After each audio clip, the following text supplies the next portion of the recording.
welcome Dr. Michelle Scott of the UMBC History Department. Dr. Scott's lecture is entitled Street Scenes and Blues Lives, Bessie Smith's Chattanooga. And a number of groups have come together to make this event possible today. This is both a Friends of the Library event as well as a Humanities Forum lecture. And the Departments of Africana Studies, History, and Music are co-sponsors of today's event. Today's lecture is also the Daphne Harrison Lecture, named after Professor Emerita Dr. Daphne Harrison. She was the former chair of the Department of Africana Studies and the founding director of UMBC's Center for the Humanities, the predecessor center to what is now the Drescher Center for the Humanities. Dr. Harrison came to UMBC in 1972 as an associate professor of African American Studies. In addition to her work as a teacher, during which she spearheaded a 2-year effort by UMBC and Baltimore school teachers to discuss racism, she also acted as founding director of UMBC's Center for the Humanities until her retirement in 1999. A scholar of music, she also has published a number of articles about the blues and has written a book entitled Black Pearls, Blues Queens of the 1920s. As the first director of the Center for the Humanities, Dr. Harrison worked tirelessly to mentor both the humanities scholars and their professors, as well as to bring in challenging speakers as part of the Humanities Forum lecture series. Dr. Harrison planned to be with us this afternoon, but unfortunately, as I learned late yesterday, injured her arm and shoulder while shoveling out during the recent snowstorms. What she was doing shoveling, don't ask me, but she was. Dr. Harrison is particularly sad that she is not able to be with us today to hear Dr. Michelle Scott speak. Dr. Michelle Scott joined the UMBC History Department in the fall of 2002 after earning her bachelor's degree at Stanford University and her master's and doctoral degrees at Cornell. Because of her interdisciplinary work and commitment to gender and African American studies, Dr. Scott has been honored with affiliate faculty appointments also in the Departments of Africana Study and Gender and Women's Studies. Her teaching and research interests include U.S. history, Black musical culture, and women's studies. She has presented her work on blues music, Black women's history, and American popular music culture in various national and international forums.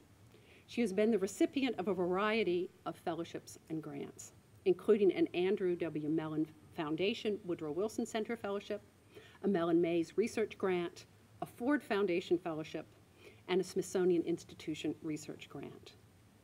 Already as a graduate student, Michelle Scott contributed to the Martin Luther King Jr. Papers Project, and then more recently to the Columbia Guide to African American History, 1939 to the present, and the second edition of Black Women in America.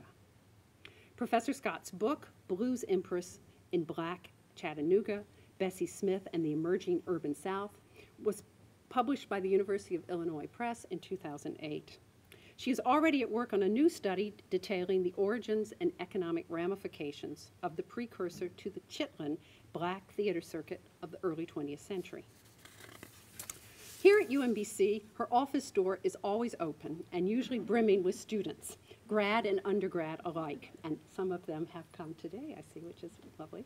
The list of her students' accomplishments attests to her talents as a scholar and a truly dedicated and motivating teacher.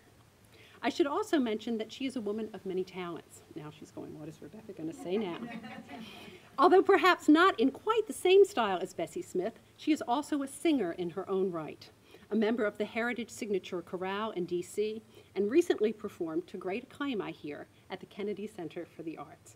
Please join me in welcoming Dr. Michelle Scott. Hello. Thank you for coming out after days and days of snow. I'm originally from California. I've never seen this much snow in my life and have no need to see any of snow again. So glad that we can come out. I want to thank the Friends of the Library here, the Dresser Center, the History Department, the Africana Studies Department, the Music Department, and finally to Dr. Harrison for inviting me here to speak today. Dr. Harrison has served as an informal mentor for me since I met her about a decade ago at a blues culture conference in Pennsylvania when I was a grad student. I had just started the work on Bessie Smith and I had about 10 pages and I thought I was doing a wonderful job and made a presentation in which she was a commentator in the room. And she greatly told me I was on the wrong track. But from those very helpful words as being a graduate student to the book today, I'm very honored to be giving the annual Harrison Lecture today. I want to start with a preface from the book. When I started to work on Bessie Smith, a blues singer from the 1920s, I often got questions normally gauging, what do you know about the blues? What do you know about the blues? As a native of the West Coast, a child who was reared in the 70s and 80s, a devotee of hip hop and neo soul, what did I know about 1920s blues music?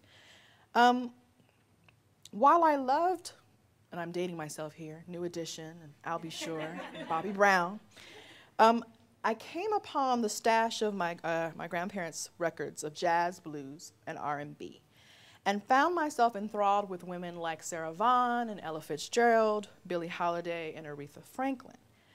But I can't really say that I had a blues consciousness until I heard Bessie Smith sing Lost Your Head Blues. And I'm going to play a sample, if everything works, of that right now.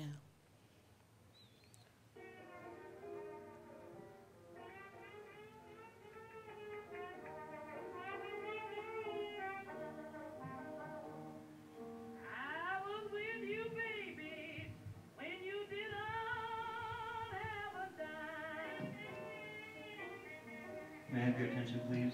Would Felix Burgos please report to circulation? Felix Burgos, please report to circulation. Sorry. That's okay. Pause works great. With you, baby, when you did not have a dime. Now since you got plenty money, you have thrown your good gal down.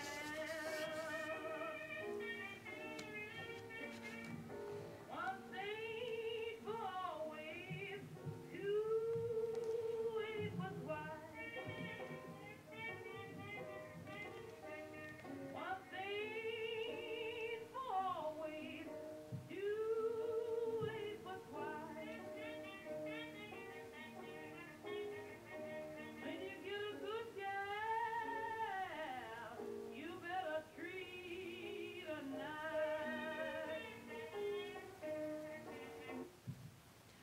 And that was Lost Your Head Blues.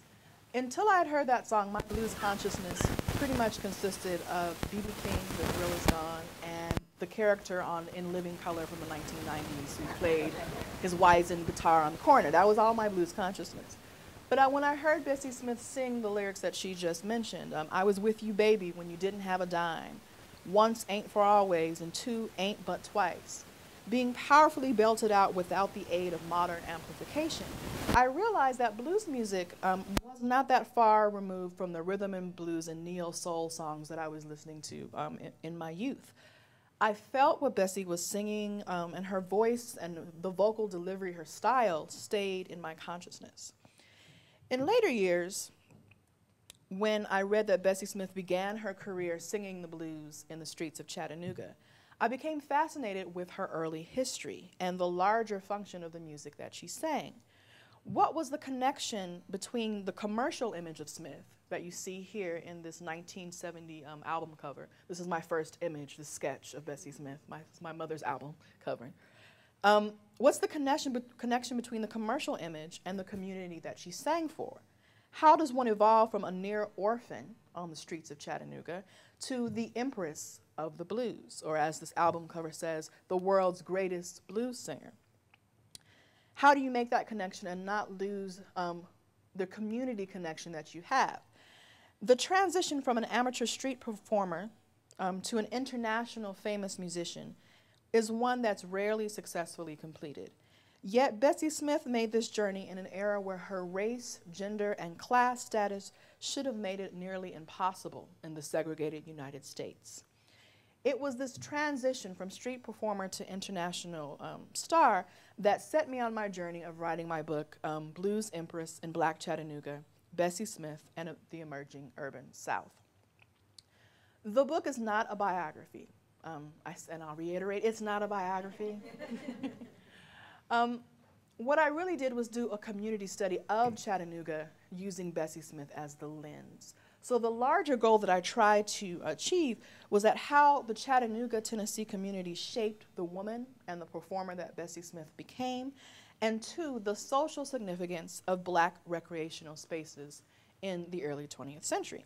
And today I hope to give you a glimpse into the streets of where an empress was born in Chattanooga.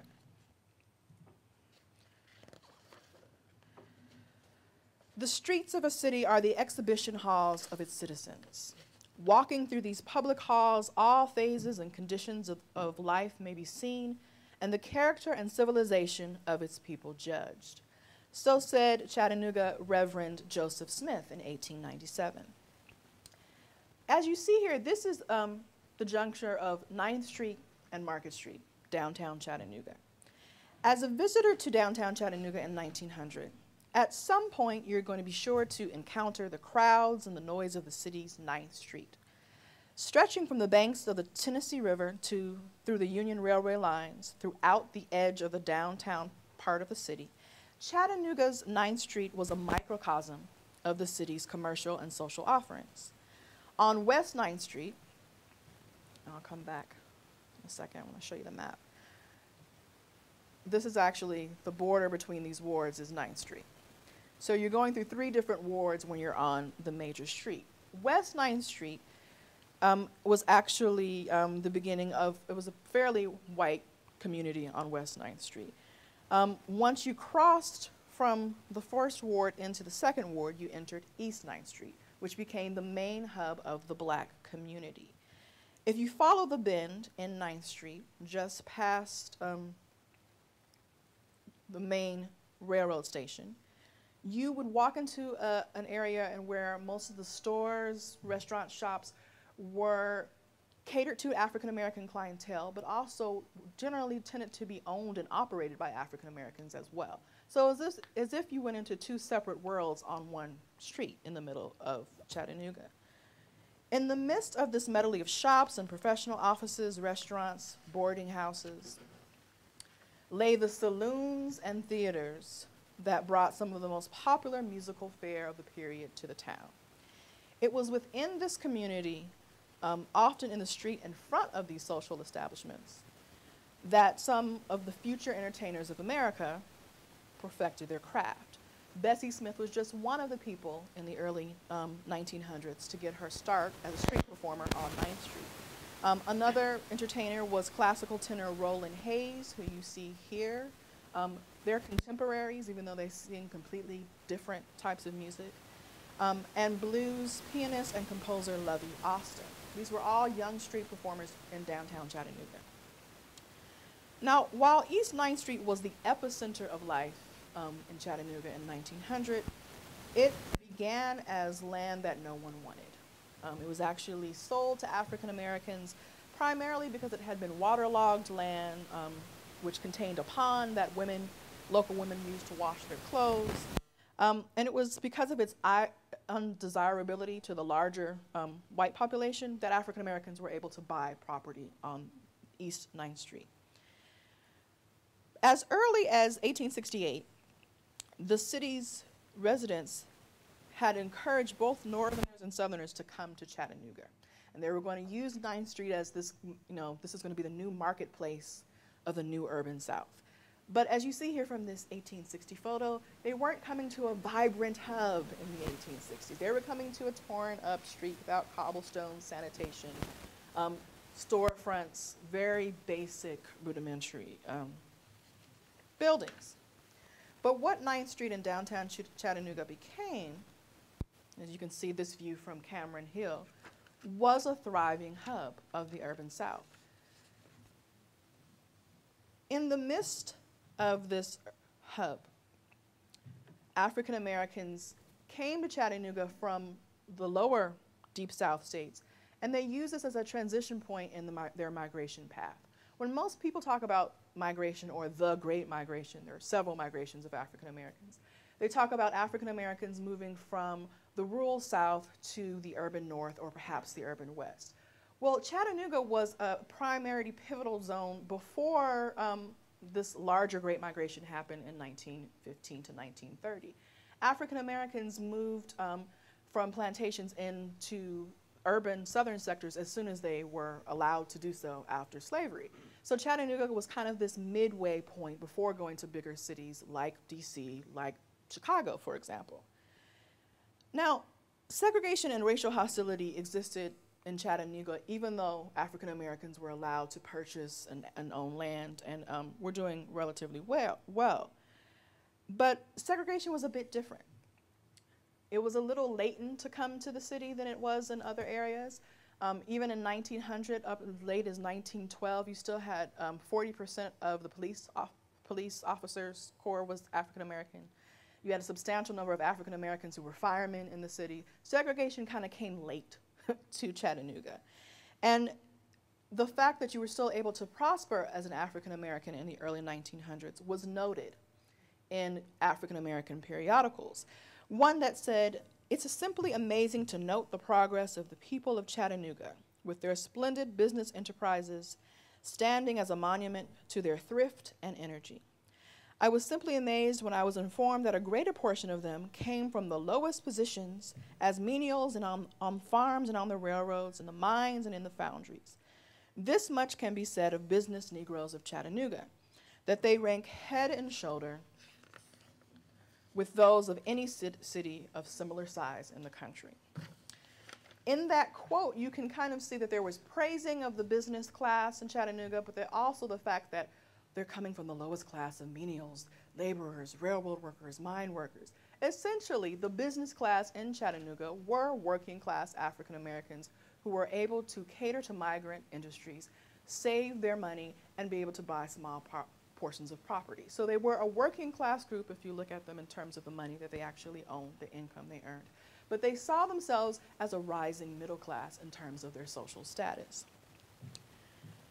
The select businesses that African Americans were able to own in the 1890s and 1900s lined 9th Street.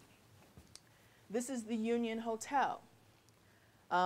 This is an 1899 photo that Du Bois actually gathered a series of photos together of African American cities for an exposition in Paris to show how far African Americans were succeeding after emancipation. So this is the Union Hotel. Caters just to African Americans in the segregated South. This is G.W. Franklin's undertaker, his mortuary service on 9th Street. And all of these restaurants and stores, businesses are side by side on this street. African Americans were even able to develop their own manufacturing plants. From these companies, they produced car parts, machine mechanisms, general hardware goods. The manufacturing companies were even fueled with raw material from black-owned coal and wood yards. So from everything from the raw materials distribution to the final product could be owned and produced by African Americans. Why is this so important? Well, the rest of the South in this time period from 1896 on was under the period of Plessy versus Ferguson, separate but equal, heavy segregation, and a rising period of racial violence known as the nadir, or the lowest point in race relations in terms of the United States. So the fact that you have these restaurants, these stores, these businesses, in the middle of this period of rising racial conflict is actually a testament to the business class, this middle class that Chattanooga is trying to establish. So where does Bessie Smith fit in the middle of all this? Why am I going through all this detail of the city? Bessie Smith is able to kind of rise to prominence, kind of have her own education system, because these businesses lead to people having leisure income. She's able to sing in front of that restaurant or the boarding house or the hotel, and people have enough money to actually give her some money for her performance. A nickel here, a dime if you're really lucky. That's a lot of money. But she's able to succeed because of this rising middle class. She also happens to succeed as a street performer because the boom period of 9th Street, 1890s to about 1917, coincides with the historical moment in which several African-American music genres were on the rise. Ashwin by Kadi, please come to circulation. Ashwin by Kadi. This is going to be a lovely tape for YouTube. Just lovely. The 1890s was the rise of ragtime, the dawn of black vaudeville theater, a brass band movement, black minstrelsy, And it was this historical moment that Bessie Smith became aware of the secular music of the city. Between the ages of 8 and 9, accompanied by her elder brother, Bessie took off to the city streets, undoubtedly moved by how the streets promised some new craving for an exciting life. And to kind of narrate what she would be listening to, what's in her musical consciousness, I want to talk about the amateur and professional music that was played in downtown Chattanooga. Same photo you saw in the beginning, but this is still another vantage point of 9th and Market Street. Among the first elements of Chattanooga's musical culture that Bessie Smith would encounter came from the city's laborers, the community's work songs.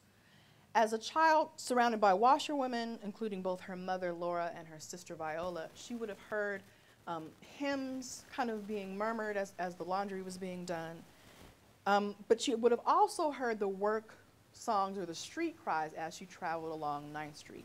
People actually singing songs, making up songs as they went to sell their different products. And to give you an example of that, I want to play you one of these early street cries.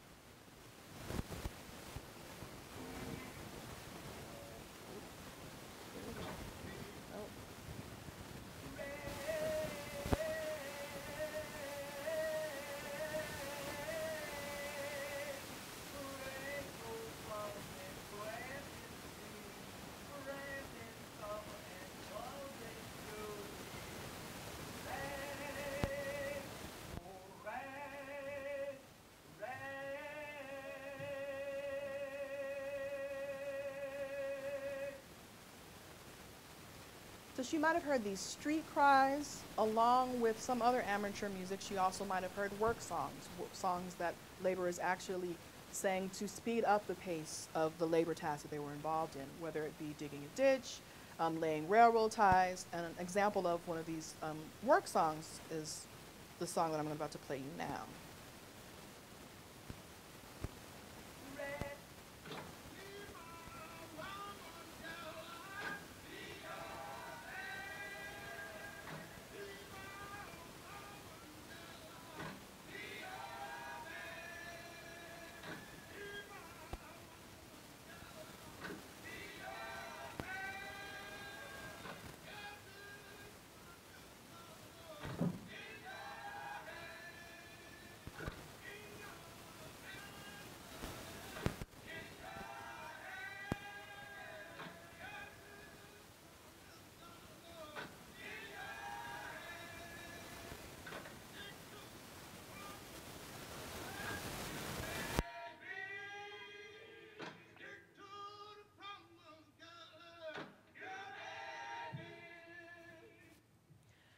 That song, can anyone tell the type of labor they were doing from the song that was being played? Road work. It was actually, it's called Rosie, and it was recorded in the 1940s in the Parchment Farm, the prison in Louisiana. So they're actually digging ditches in that particular recording, and that's a Library of Congress recording. But work songs and street cries had very similar rhythms in terms of the backgrounds. Like you can hear the call and response, which is a major trait in blues music, being the precursor of that in a work song or in a street cry. So in that excerpt I just played you of Rosie, as the main person who is overlooking the line calls out a response, then it follows up that the people who are doing the labor, actually digging the ditches, will respond in kind with the next part of the song. So it speeds up the pace of the labor, but it also kind of gives you something else to focus on, besides the fact that you're digging a ditch in prison. These type of work songs, which you might have heard either on, she might have heard actually people who are working on the docks. She heard the street cries on 9th Street, are all kind of filtering in as amateur music alongside the music that she's hearing at home. For professional songs, Chattanooga is an interesting place because it becomes a hub, because of its location, because of its railroad stations, of all of these different traveling performances. Traveling reviews like Thayer and Noy's Great U.S. Circus, and mainstream shows like Cumberland Minstrels, at Bishop Variety Minstrels, and what you see here, Primrose and West's Big Minstrel Show, often played the City Auditorium, and the City Auditorium was located, again, on 9th Street, downtown Chattanooga. By the 1890s, African American minstrel shows in which African Americans might be performing in blackface as well, are also coming into Chattanooga. The 1893 theater season hosted about 9 different minstrel and variety shows and several classical performances as well. So there's music coming in throughout the city. It's coming into the city because, and if you knew anything about Chattanooga before, what might have been the name Chattanooga? Chattanooga Choo Choo, the Chattanooga Choo Choo song, which is all that I knew about Chattanooga before starting this book. Chattanooga was home to 2 major railroad train stations. This is the Union Station that you see here, which ends on 9th Street. Everything ends on 9th Street. And this is the terminal station, which is now the Chattanooga Choo Choo Hotel and Museum Restaurant in Chattanooga right now. But it was the terminus of 10 railroad lines. Separate lines came into the city, including the Nashville, Chattanooga, and St. Louis, the Chattanooga Southern, the Alabama Great Southern, the Cincinnati, New Orleans, and Texas, the Cincinnati Southern lines. All of these lines from across the country are coming into the city. And railroad scheduling actually helped facilitate layover performances. You might have a troupe coming in from Atlanta or New Orleans or Memphis that has just one stopover, a couple of hours, do a quick show in the downtown sector in the city, get back on the train and leave. So you have shows that might not normally come to other outlying cities that are coming to Chattanooga because of its location. The railroad lines actually time some of their schedules to correspond having trains come in within an hour of a performance. So they time the layover so they can make a great profit of having a show come in, having people coming into the city to see these shows. So you could hear the latest sounds from Memphis's Beale Street, which was the main commercial black center for Memphis, Atlanta's Decatur Street, main commercial center for Atlanta, or New Orleans' Storyville, where jazz is being born, all in Chattanooga, if you happen to catch one of these quick layover shows. There's going to be some problems that happen with these quick layover shows that I'll talk about in a minute, the disturbances in the cities that happen, but I'll get to that in a second. Once a show reached the city's limits, black patrons often fill the city's segregated lyric theaters. So in the lyric theater, they would have to sit in the balcony, but they would also be able to see shows in the African-American owned and patronized Ivy Theater, which again is on where? 9th Street. Everything's on 9th Street. Shows like Pat Chappelle's A Rabbit's Foot, which is a black vaudeville variety show that you see here in this poster, Sherman Dudley's The Smart Set, musical comedies that featured singers, dancers, comedians would all come into the city.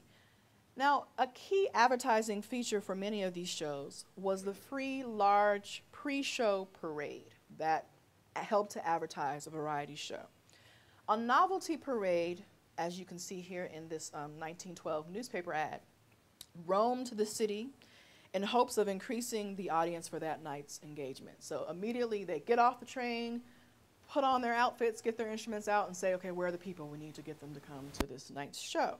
So in that parade, they would often march down the central street of a city, stop at a central square, and play melodies of classical or popular tunes from the show.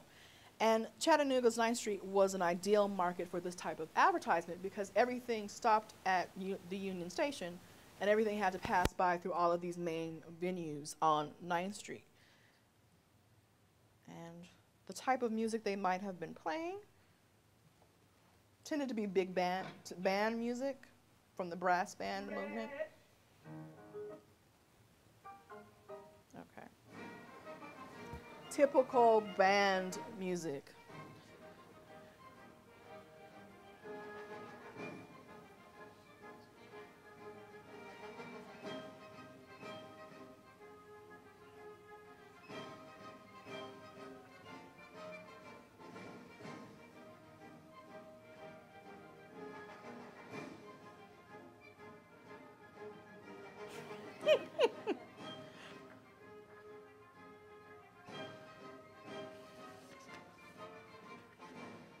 given that's Sousa's King Cotton, and that's pretty much all I can really hear about that right now.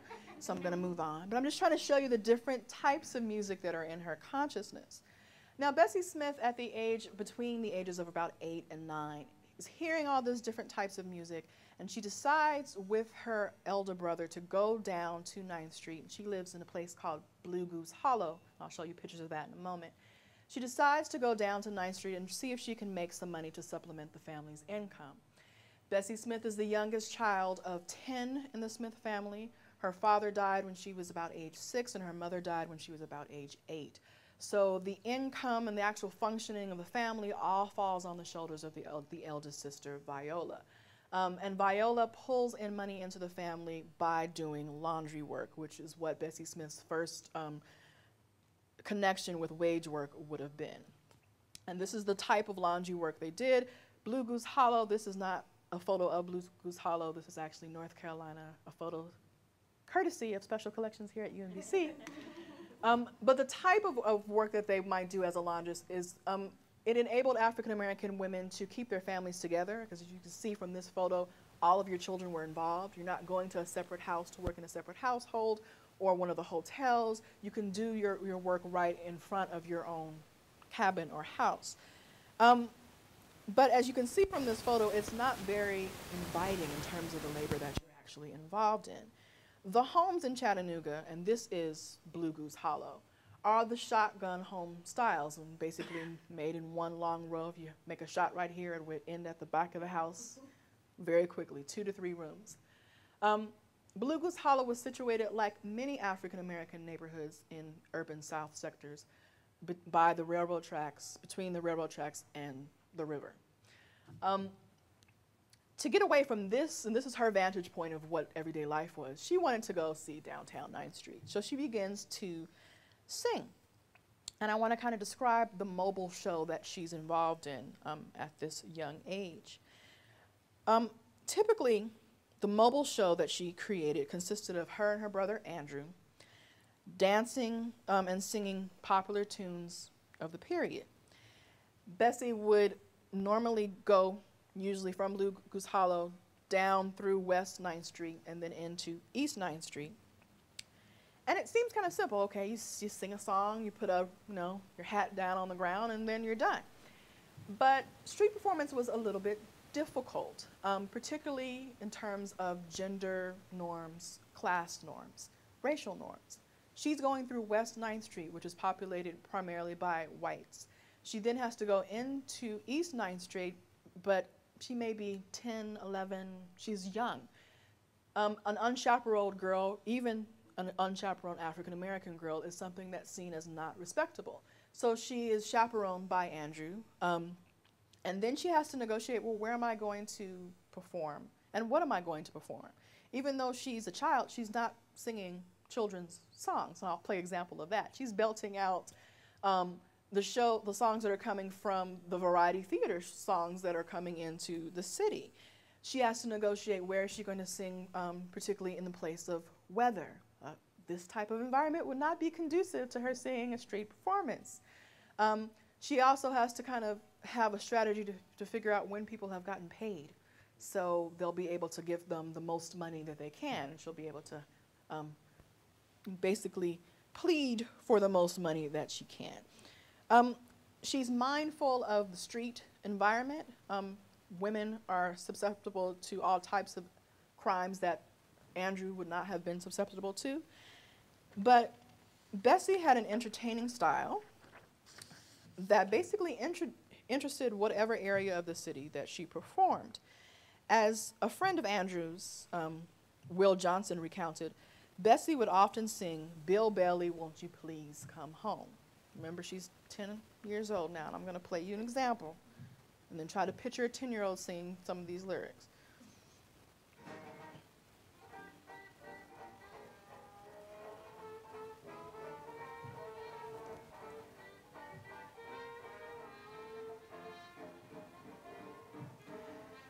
This is Preservation Hall's, the instrumental version, but the lyrics are going, "Won't you come home, Bill Bailey, won't you come home?" She cried the whole night long. She's 10 years old. these types of songs would not necessarily be welcomed by the respectable middle class in the city, who was wondering why this young girl is singing, and why she's singing about how this man, was put out all night with nothing but a fine tooth comb. Bill Bailey, won't you please come home? It's kind of an ironic image.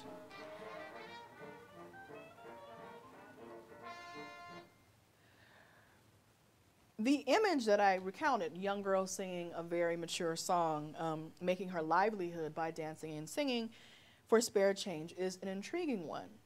Currently now, if you're listening to the radio, contemporary music, it's not necessarily strange to hear young girls sing about sexually explicit songs that include violence, songs that include profanity.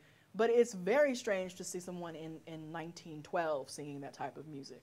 Especially one in which her father had been a lay Baptist minister. Her formal musical training were hymns, spirituals. That's what she was trained to do. So why is it that Bessie Smith is able to come into this sector and be a successful street performer? Well, as scholar Patricia Hill Collins argues, if male space included the streets, the barbershops, the pool halls, female space consisted of households and churches. Well, then where does Bessie Smith fit in if she's singing in what is generally considered to be a public domain? Well, a lot of that comes because of migration that's happening in the period. This is a young photo of Bessie Smith before the feathers, the beads, and the sequins. She's able to sing because migration changes the racial landscape of the city. And it also changes the gender landscape of the city. And by gender landscape, I refer to an increase of the numbers of African American women as owners, managers, entrepreneurs in the city. The large wave of migrants that are coming from deep South states into Chattanooga made it necessary to have more service industries that cater just to migrants. You need a new boarding home, you need a new restaurant, you need something to basically solve the basic needs: shelter, food, subsistence provisions. And the black community is increasing rapidly. There are about 13,000 African Americans in Chattanooga in 1900 and 18,000 African Americans in the city 5 years later. So it's increasing rapidly. Female migrants are coming into the city, basically transferring the same type of skills that they had done when they were sharecropping, transferring that to an urban sector. So if they were cooking and cleaning and caring for a cabin in the rural South, then they start to change that notion and cook and clean and care for a boarding house in Chattanooga. Except they're able to cook, clean, save money, and then buy those boarding houses. So they're buying property at an increasing rate. One such woman in the city was known as Celia Good, who was a former slave, who by 1910 opens a boarding house at 221 West 9th Street, so she's on the edge of the black and white portion of the city. And African American women are converging into 9th Street, and their presence as, again, entrepreneurs makes it a little bit more permissible for a young girl to be in the street singing. What also makes it permissible for her to sing such adult songs is the change in terms of women and their access to leisure culture. Before the 1890s, a lot of the shows that I talked about, variety shows, minstrel performances, you had, if a woman was on the stage, it was seen to be very non-respectable, to put it nicely. A nice girl, nice woman did not enter the stage unless you were singing classical music or religious music. That starts to change kind of in part with this increase of women becoming petty entrepreneurs. As women are gaining more income, they have a leisure income to spend, and they want to actually go to theater performances that reflect their own interests. So a lot of the stage shows, which had been catered to men, male actors, male humor, body language, starts to change because you have women in the audience who now have the money to buy that ticket. So Bessie Smith is able to come into these shows and come into the front of these shows and capitalize on the change, the gender change that's happening in mainstream American entertainment. Let's see. you can see a lot of the change, the shift from performers or these shows catering to women in the one ads for musical theater and variety shows. And this particular column comes from the Indianapolis Freeman, which was a black newspaper that kind of served as the warehouse for all of these variety shows. Performers got their mail sent to the Indianapolis Freeman. They contacted family members through the Freeman. It served as this clearinghouse. So prior to the 1890s, a lot of these ads talked or called for a clarinetist, an oboe performer, or a comedian. But here you can see this first one starts to actually where it says wanted for William McCabe's Georgia's Troubadours. First class piano player who can read and fake. Also a good sister act, a good buck and wing dancer. They're looking specifically for women in a way that they hadn't been looking before. The second one, you can also see the class change in some of these ads as well. Wanted vaudeville performers, male and female, who can make good. Write or wire at once. Booze fighters not wanted. They want a new class of performers, people who are going to perform regularly, show up for their gigs, not be intoxicated. But the fact that they have to put this in an ad shows you what the entertainment scene was like before and how it's trying to change with this middle class sentiment. So from the outside looking in, you could see, well, the entertainment scene is changing. It's becoming more welcoming to women. Bessie Smith, of course, is going to fit. Bessie Smith has to also negotiate not just gender and class stipulations, but she's also negotiating intra-racial difficulties, tensions within the African-American community.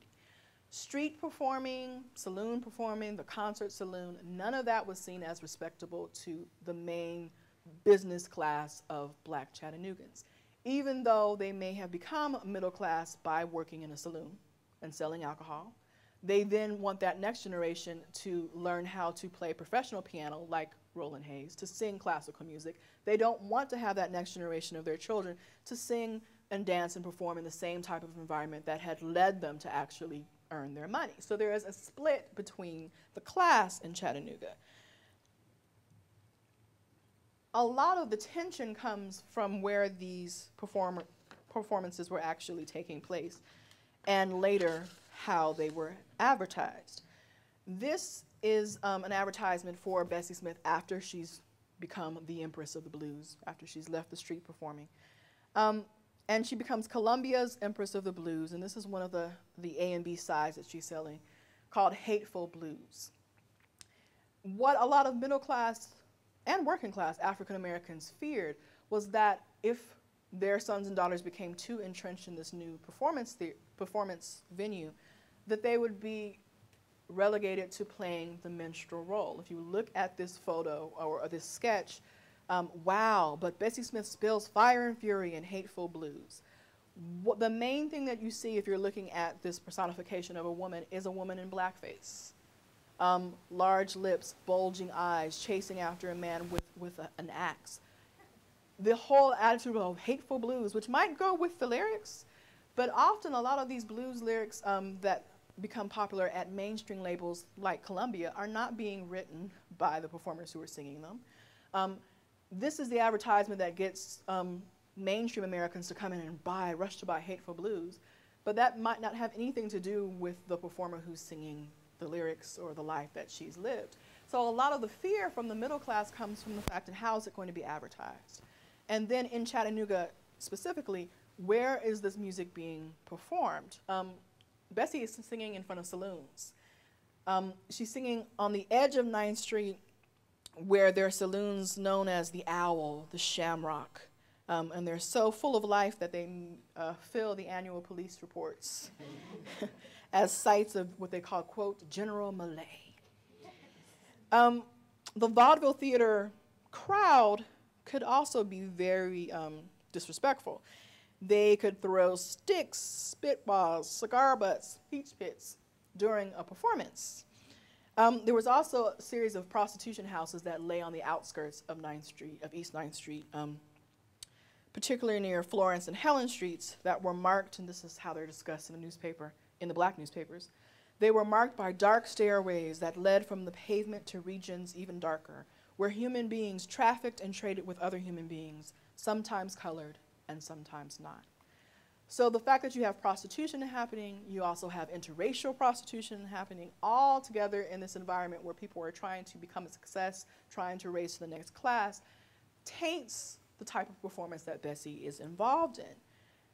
But on the opposite side, for all the negative connotations that go with being the street performer, there were three major things that the music scene actually afforded African Americans. The first one was actually having spaces to talk about politics.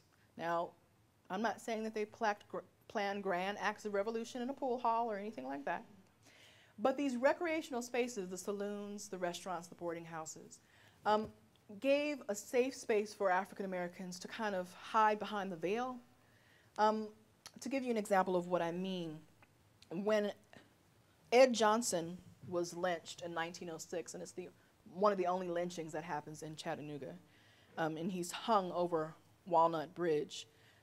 When the African American community wants to actually talk about planning to retaliate for this lynching, and he had been lynched because he had been accused of raping a white woman, they go to the eating houses and the saloons to plan. They're going to go on strike. These are the workers of the city. The mayor closes down all African American eating establishments, concert halls, and saloons. So the idea that these could be a site for political resistance is not one that the mayor is not familiar with. He knows that these are safe spaces, besides the churches, which are also sites of political resistance. So they're a site of political resistance, site of economic prosperity. Like I mentioned, a lot of this middle class stature only happens when you have African Americans who are owning saloons, owning the boarding houses that may cater to the brothels. They're using that income to then lift their families out of poverty and then move to that next status level. The function that I want to talk about last before I end up, one of the most significant functions of Black social spaces was the fact that they served as an arena for spiritual renewal. If you're looking at a people who are seen primarily as laborers day in, day out, a place where African Americans can talk with each other about politics, about entertainment, about spirituality, safe from this rising racial violence that's happening throughout the South, then you have, again, this safe space. And many African Americans, as well as some of the whites who are coming into the juke joints, the sites of entertainment, are using that space to talk with one another outside of your traditional, more recognized church. Laboring African Americans viewed 9th Street as a social center, a place to meet not only members of the local Black community, but surrounding Black communities as well. Seamstress Tina Suggs recalled that she would leave her home on Lookout Mountain to attend vaudeville shows at the segregated Bijou Theater in downtown Chattanooga.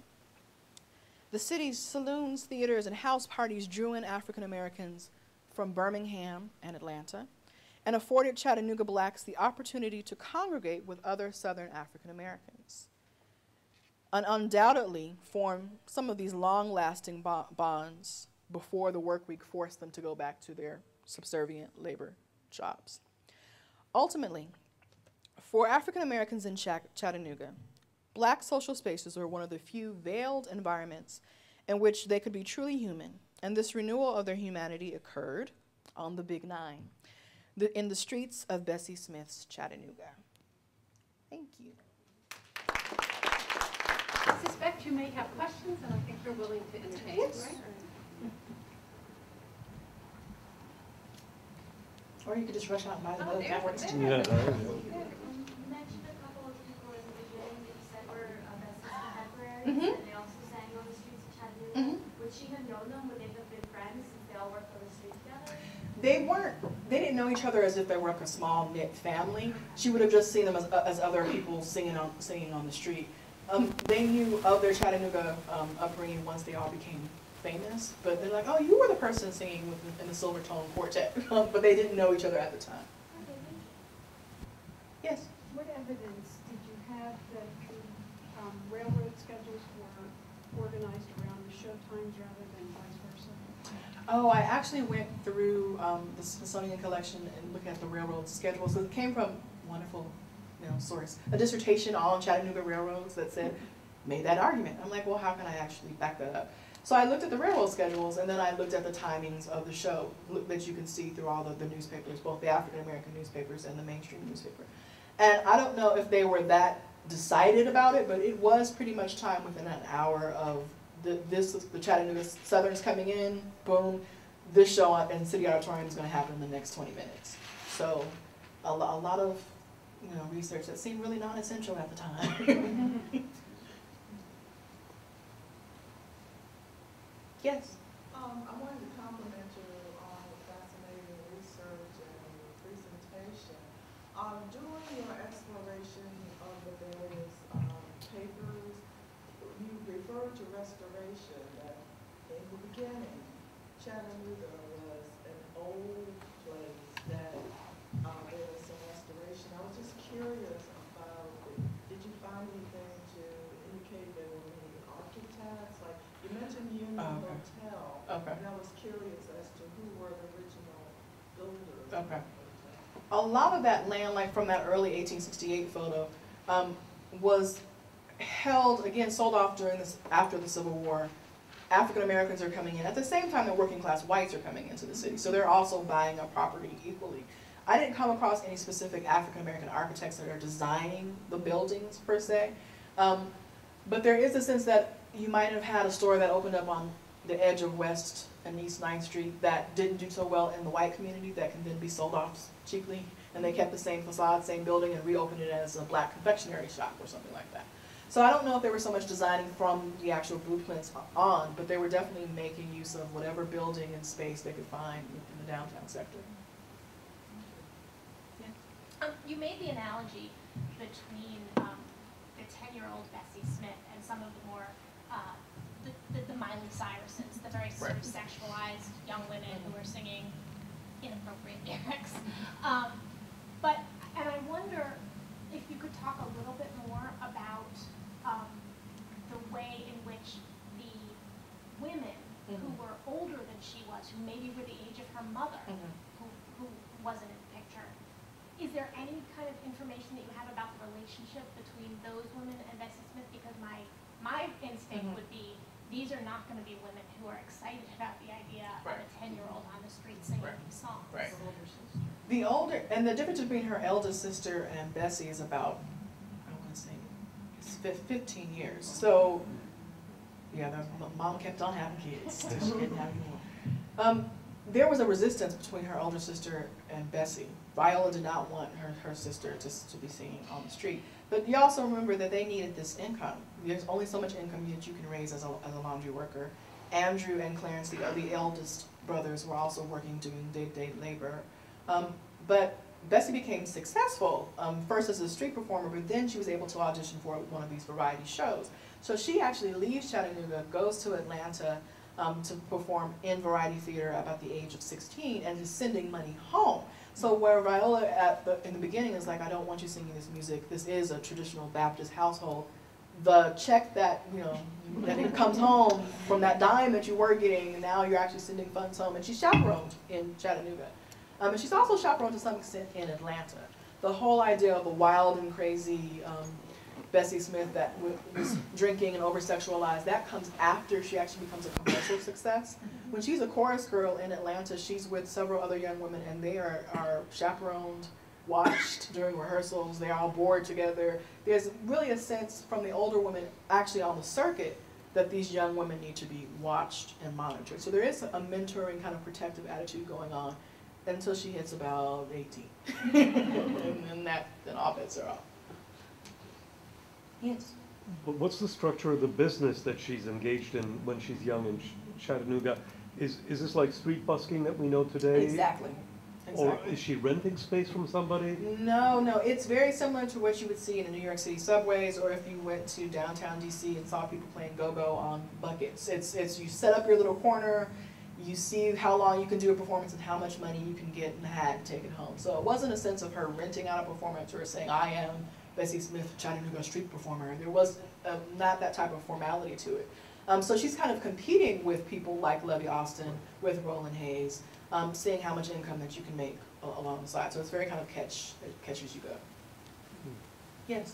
You mentioned it just before, but being that she came from this traditional Baptist household, and the lyric that she was singing, besides her family, with the greater community, what was the reaction? Because I know later in her life and in her career, she was kind of villainized by especially the church community. But she's still villainized now by the church community. But early on, where was the relationship between secular and religious music? It was actually that portion of the paper I presented was the first part I presented when I was a graduate student, and Dr. Harrison said, okay, you need to go back and you need some Doc Watts, you need some hymns, you need to learn about your church music to figure out what type of environment she's coming from. Looking at the Chattanooga black newspapers, the acceptable performances tended to be these socials that they had at churches. They would visit each other's churches regardless of denominations. The fact that there was a fear of the theater often came in the reviews in the black newspaper, talking about performances that were, filled to the brim with disgust, and this was just crude wit and body humor. There was no sense of accepting a Bessie Smith type performance. I think Roland Hayes kind of gives you a better example. He also was raised in a traditional Baptist household, and when he moves from singing on the curb and he's singing in like quartets, when he starts to learn classical music, he has to, and when he joins the New Monumental Baptist Church in Chattanooga, he has to renounce what he calls buck and wing dancing and singing on the corner. But if he's going to sing church music and sing classical music and receive the funding from the church to send him off to Fisk, that he has to leave all that behind. Bessie Smith didn't have that same type of tension because she didn't have that same formal foundation. Her father had been a lay Baptist minister, but there's no record of her continually joining a church on a regular basis. So she had a little bit more freedom, but it also means you have a little less protection, because Roland Hayes, again, had the church backing him up, the city, where he becomes an international performer because he's willing to let some of that lower class entertainment slide. And a lot of his music is spirituals when it's not classical music. So that tension definitely exists. And Bessie kind of sings about it a little bit. She talks about, preaching those blues. She has one particular song that's overtly religious in the midst of her Give Me a Pig Fit and Kitchen Man and all of her other over-sexualized songs. But she kind of, and I argue in the book, that she reformulates Christianity to work for her working class consciousness. Yes? Yes. So do you think maybe she was not a regular church attendee and didn't hear that music as regularly as some people? I don't think it was so much that she didn't regularly hear it, because she heard it when her parents were alive and she would have heard it in the community. It was more so that she didn't have that that foundation that says you can't go and sing out in the street because you need to be in Sunday school, because Viola's not attending church every week. She just can't. She might go occasionally. It's not as if they're on the rolls of any church in terms of being an official member, because I did check. That was a hunt. And I kind of pinpointed which church she might have attended by the location of Blue Goose Hollow, and how far she would have to walk, because if she's walking to these different locations. But she's not on the formal rolls of any of these Baptist churches. Did I totally skip your question in the midst of that? No. Okay. I guess I'm also wondering, because she didn't have to necessarily sing blues or risque music, right, but maybe it was the very fact that people are seeing a 10-year-old singing, right, like she's going to sing whatever brings in the money. Most money, exactly. Right? So maybe that was what's going to bring in the most money, rather than singing that. Right, and it wasn't necessarily that she had a great knowledge of all of the things that she was singing at 10 or 11, 12. I mean, by the time she gets to be 13, 14, she knows exactly what she's singing about. She's near these prostitution areas. She knows what she's singing about. But it's the fact that if she was singing a hymn, people might have said, that's nice, but I can go to a church social for that. I'm not going to give you 5 cents. If she can sing Bill Bailey, Won't You Please Come Home, it's a novelty at that time. So it does attract a greater income, and that's what it was all about. When you don't have a formal income, to do it any way that you can legally within the lines of respectability, not actually being the prostitute in the brothel. So when does she start performing for a white audience? Is it before she becomes well known and has record deals, or is it, I mean, do we have any records of her? She hits the vaudeville circuit in 1916, but it's the black vaudeville circuit. So it's before the actual circuit becomes established, she's still seen in black variety shows, and most of the reviews are in black newspapers. There's a sense that you do have white performers coming to some of these black variety shows because that's eventually how she's going to get the contract at Columbia. And she first makes her first recording at Columbia in 1923, but she tries to go into recording as early as 1920. So she's trying to merge into the mainstream, but the whole rise of what they call race records, the popularity of this black blues music happens in 1920. So in that early period, she just couldn't bridge that gap in terms of crossing over to mainstream performance. Yes? What other lens might we look at Chattanooga through besides Bessie? Besides Bessie, I looked at it through the laboring lens. I looked at it through railroads, steel mining. I was so entrenched in Chattanooga that I'm really, don't necessarily need to be that entrenched in the city ever again.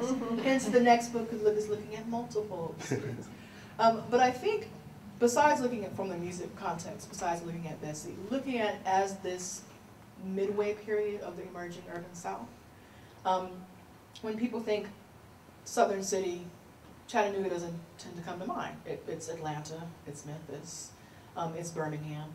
But Chattanooga is the third largest city in Tennessee at the time period. It has, its population is about 40% African American in 1900, and its population of African Americans who are gainfully employed in what we think of as segregated institutions. So if you look at it through a labor lens, regardless of Bessie, you kind of see it as this almost progressive city, except for the fact that they can't quell racial violence the way that they could in other instances.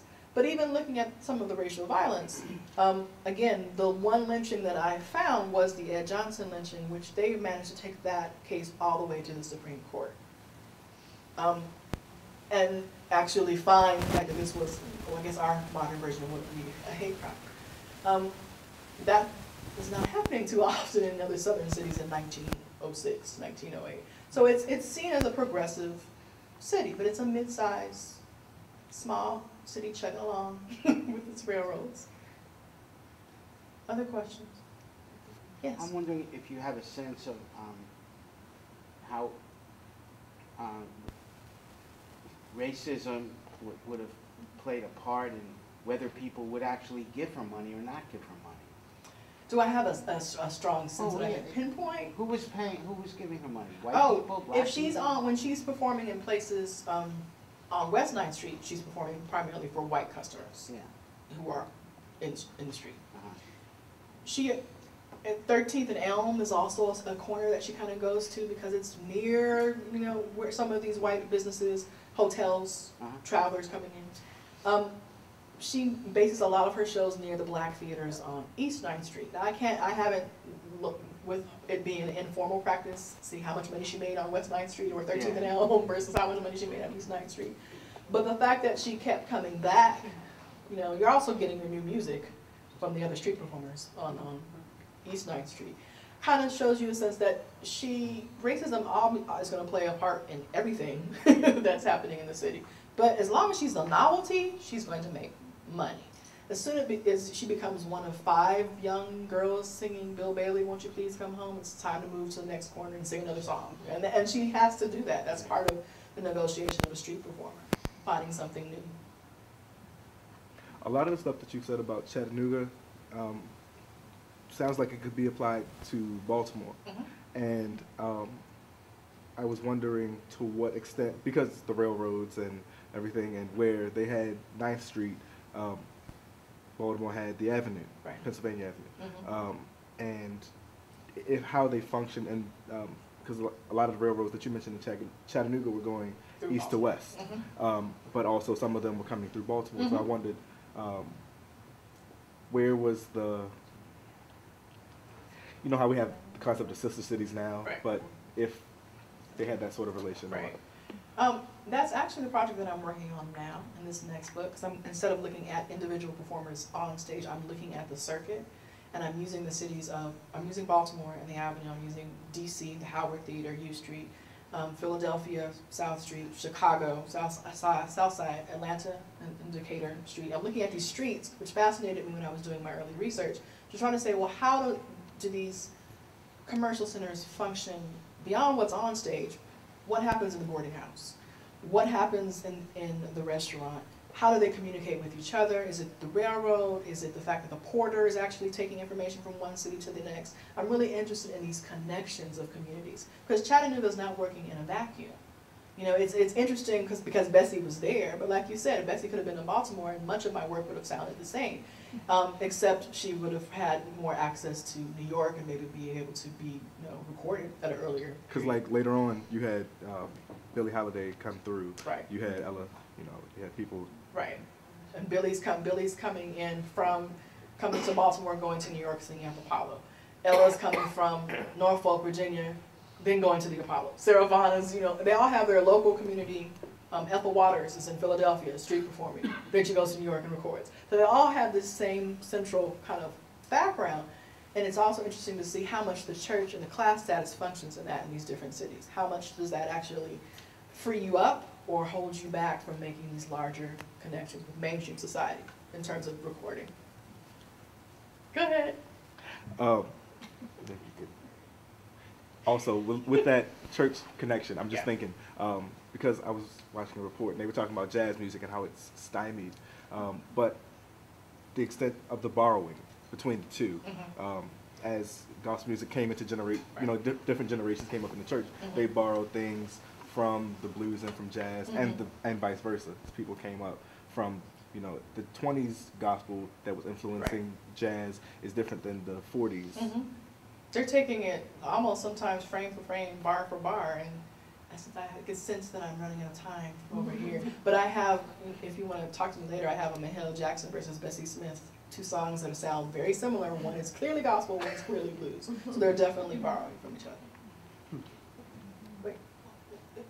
I think that because we have a wonderful reception here, that we continue the conversation over food. Yes.